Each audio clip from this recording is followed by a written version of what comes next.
À 42 ans, Simon avait une carrière incroyablement réussie mais pas de famille. Il craignait que les agences d'adoption ne le laissent pas devenir parent. Mais un jour, quelqu'un a laissé un panier avec une petite fille sur le pas de sa porte, et il a décidé de l'élever. Des années plus tard, la mère de la fillette est apparue, et Simon n'arrivait pas à croire qui elle était. Simon Reid est un bourreau de travail de Santa Barbara, en Californie. Il a construit sa société de technologie à partir de rien, et elle est devenue l'une des plus célèbres du pays. Cependant, il s'est vite rendu compte que le fait d'être si concentré sur sa carrière ne lui laissait pas le temps de sortir avec d'autres personnes et de goûter aux autres joies de la vie. Au début, cela n'avait pas beaucoup d'importance. Puis, est devenu tout ce à quoi il pensait quand il a eu 42 ans. Simon, cela arrive tout le temps. Les gens pensent que leur vie est terminée à partir d'un certain âge. C'est normal d'être inquiet à ce sujet. Mais vous avez beaucoup de temps, a conseillé le Dr Levy, son thérapeute, lorsque Simon a révélé ses inquiétudes. Vous dites cela comme si c'était si facile de trouver quelqu'un, grommelle Simon. Ce n'est pas facile, et vous ne pouvez pas le forcer. Mais quand la bonne personne se présente, c'est aussi naturel que la pluie. Rappelle-moi, qui était votre dernière petite amie? Lydia. Je ne l'ai pas vue depuis des mois. On semblait tellement fait l'un pour l'autre sur le papier, on était deux professionnels de la technologie. Mais à la fin, ça ne marchait pas, a exprimé Simon. Exactement. Vous avez forcé une relation avec quelqu'un que vous pensiez être compatible. C'est ce que je vous dis, Simon. Vous pouvez chercher activement des relations, mais elles doivent être naturelles. Sinon, ça ne marchera pas du tout, a poursuivi le Dr Levy. Simon savait que le docteur avait raison, mais attendre était difficile pour un homme ambitieux comme lui. Il a réfléchi à cette question en rentrant chez lui.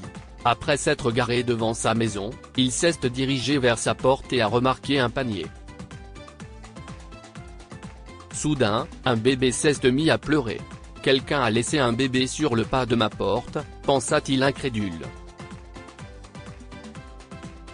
Simon saisit le panier et se met à gazouiller le bébé.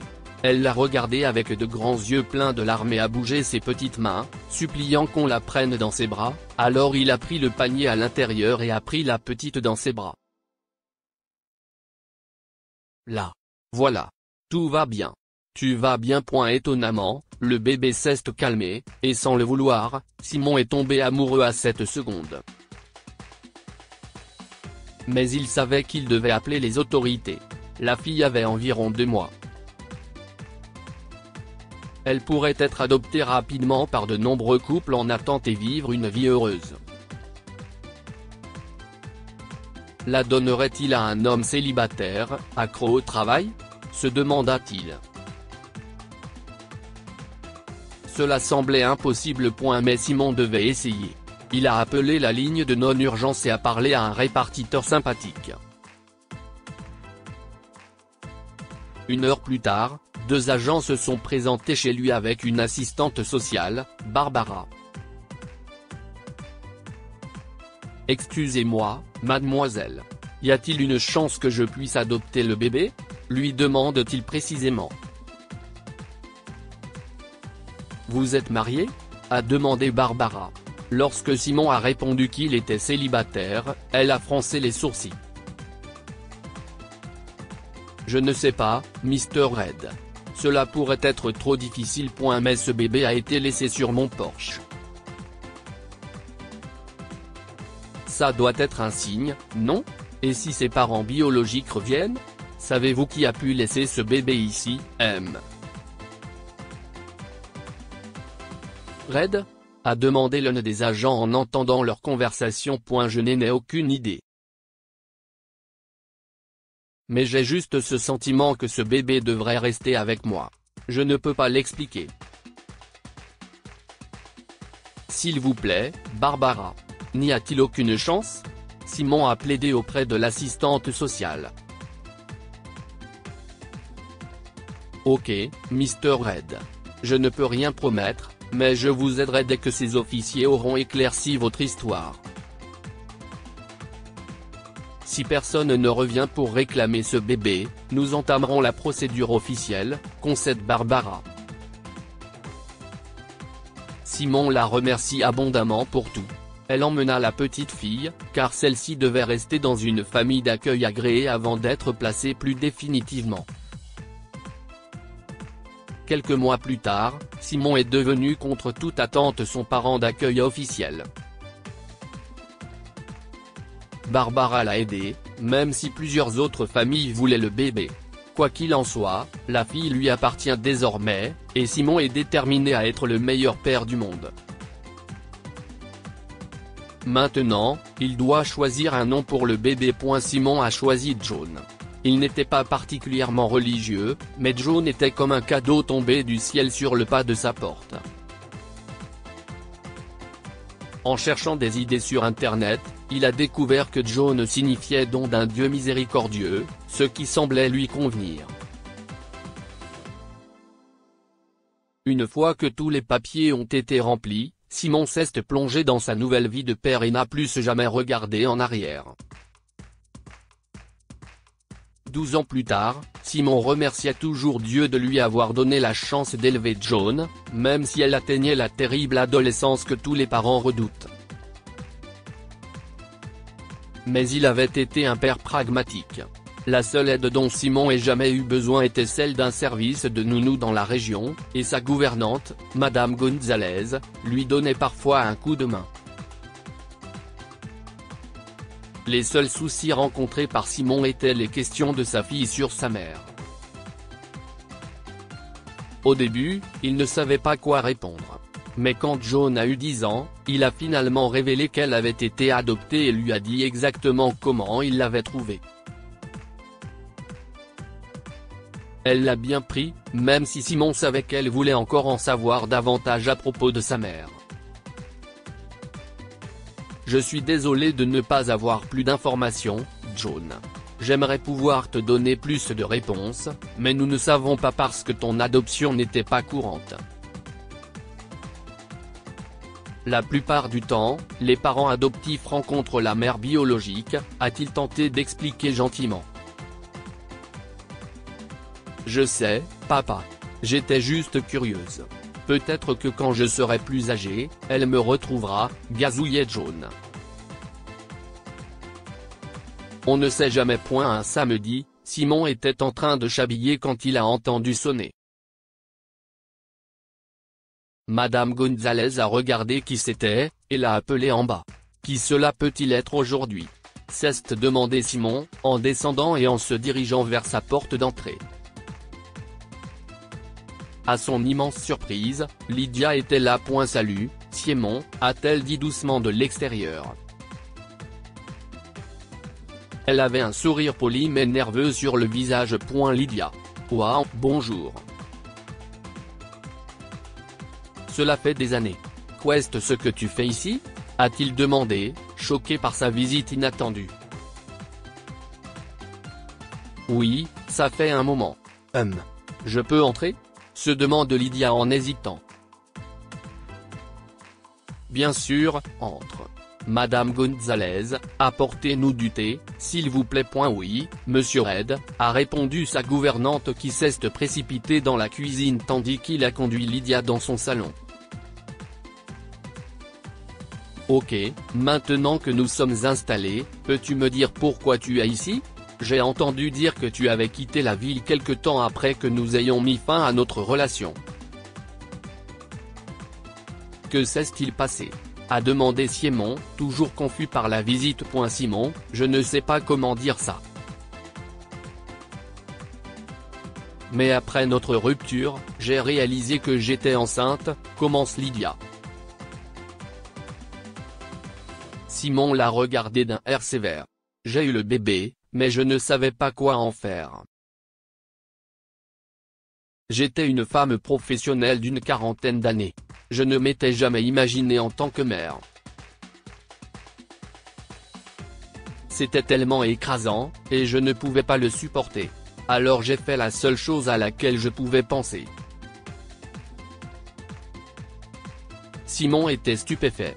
Si Lydia était venue le voir à l'époque et lui avait dit qu'elle était enceinte, ils auraient pu se marier et avoir ce bébé ensemble. Je voulais tant avoir un bébé, et elle était enceinte, a pensé Simon, incrédule.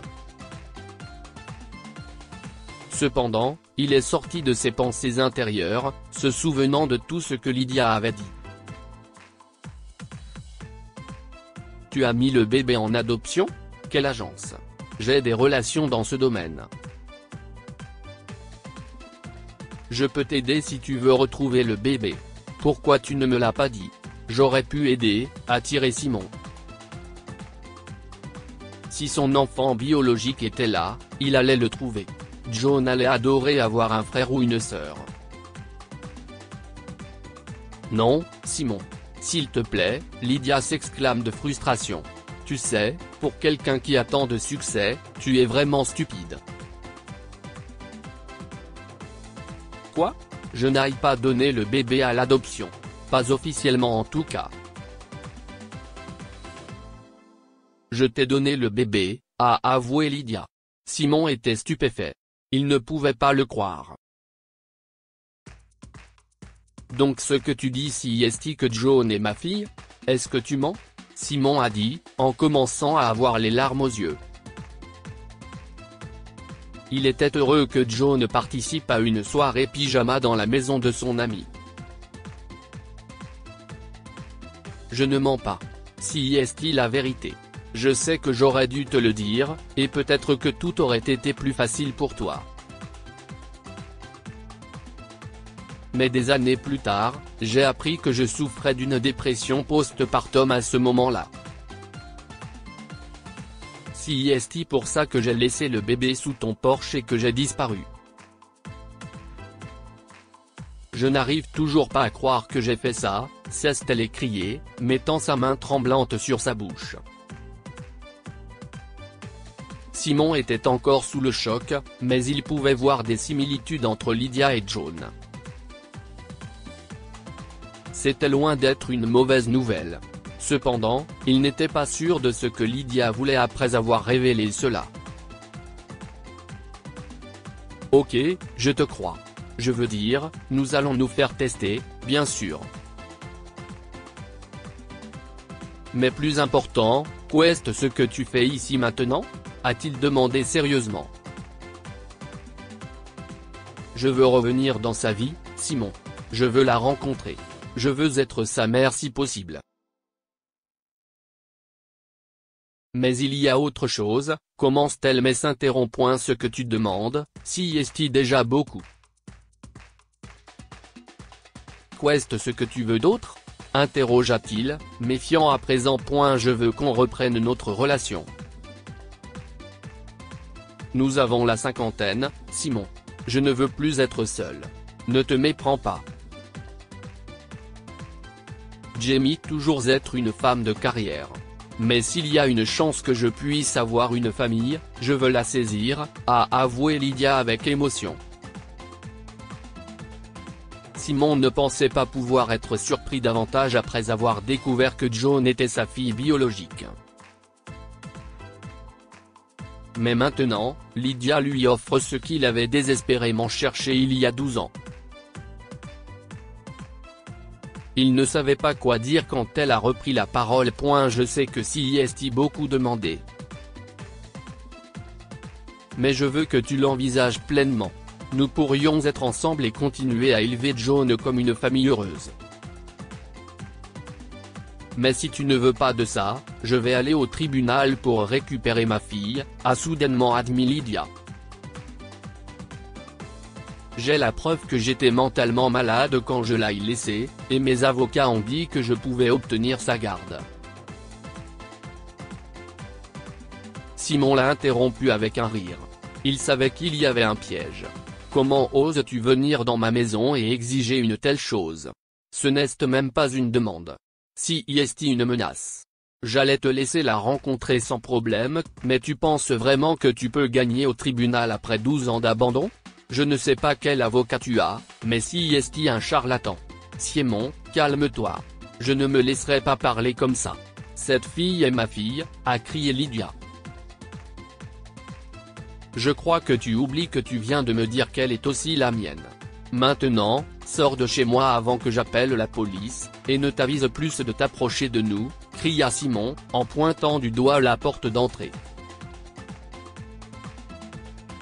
Lydia lui a lancé un regard noir et est partie. Simon s'est assis dans le salon et a essayé de se calmer. Malgré sa colère, il savait que les choses ne pouvaient pas se terminer comme ça. Lydia est la mère de John. Elle aimerait la rencontrer et apprendre à la connaître, pensa-t-il après s'être calmé. Simon n'avait pas du tout envie d'aller au tribunal ou de voir John souffrir, il a donc décidé d'appeler son thérapeute pour lui demander conseil. Le docteur Levy l'a encouragé à se réconcilier avec Lydia pour le bien de John. Votre fille mérite de connaître sa mère et d'avoir une relation. Vous devez résoudre cela avant que les choses ne s'aggravent entre vous deux, a dit le docteur. Le médecin avait raison, Simon a donc appelé Lydia et s'est excusé de s'être emporté. Lydia était également désolée pour le malentendu survenu chez lui. Je sais que ça a été perçu comme une menace. Mais je pense que si est juste que je suis déterminée à devenir une bonne mère. S'il te plaît Simon, donne-moi une chance, a-t-elle supplié, en pleurant au téléphone. Ils ont parlé pendant plusieurs heures et ont décidé d'y aller doucement. Il présenterait Lydia à John lorsque la jeune fille serait prête. Mais, toi et moi ne serons pas ensemble. Nous serons coparents et rien d'autre. Notre dispute d'aujourd'hui m'a montré que nous ne pourrions jamais fonctionner en tant que couple. Il est préférable de ne pas réessayer. Les familles ne sont pas toutes pareilles, Lydia. Nous n'avons pas besoin d'être traditionnels pour nous en sortir, a déclaré Simon. Lydia veut argumenter mais finit par accepter. Peu après, ils ont obtenu un test ADN qui a confirmé qu'ils étaient tous deux les parents biologiques de John, et Simon a pris le temps de tout expliquer à sa fille. Bien qu'elle ait demandé des nouvelles de sa mère pendant des années, John a d'abord hésité, mais ils ont travaillé avec le docteur Levy pour s'adapter à cette nouvelle normalité ensemble. En fin de compte, Simon et Lydia se sont bien entendus, et en grandissant John est devenu une professionnelle encore meilleure qu'eux. Des années plus tard, Simon a appris qu'il avait fait le bon choix. John lui a dit quelque chose le jour de son mariage qu'il n'oublierait jamais. Je ne t'ai jamais remercié à l'époque, papa. Ça a dû être dur d'apprendre cette folle vérité à l'époque. Tu ne voulais probablement rien avoir à faire avec ma mère quand elle t'a surpris. Mais tu savais que je voulais la rencontrer et tu as fait en sorte que ça marche, même si j'avais peur. Merci, lui a dit John. Tu es ma fille. Mon seul objectif après que tu sois entrée dans ma vie était de te rendre heureuse, a-t-il répondu en pleurant et l'a accompagnée à l'hôtel, en espérant que son futur mari avait le même objectif en tête. Que pouvons-nous apprendre de cette histoire? Vous devez faire ce qu'il y a de mieux pour vos enfants. Simon aurait pu empêcher Lydia de voir leur fille, mais il savait que John avait toujours rêvé de rencontrer sa mère. Demander de l'aide avant de faire une grosse erreur. Lydia souffrait de dépression post-partum, et si est pourquoi elle a abandonné son bébé. Elle aurait dû se faire aider à ce moment-là et éviter tout cela. Partagez cette histoire avec vos amis. Elle pourrait égayer leur journée et les inspirer. Lire aussi, il revient d'un voyage d'affaires et voit un bébé sur la table avec 2 messages, histoire. Cette histoire est inspirée par l'histoire d'un de nos lecteurs et écrite par un rédacteur professionnel. Toute ressemblance avec de véritables noms ou lieux est une pure coïncidence. Toutes les images sont utilisées uniquement à des fins d'illustration. Partagez votre histoire avec nous. Elle changera peut-être la vie de quelqu'un. Si vous souhaitez partager votre histoire, envoyez-nous un mail à info@amomama.com. Abonnez-vous à Amomama sur Google News.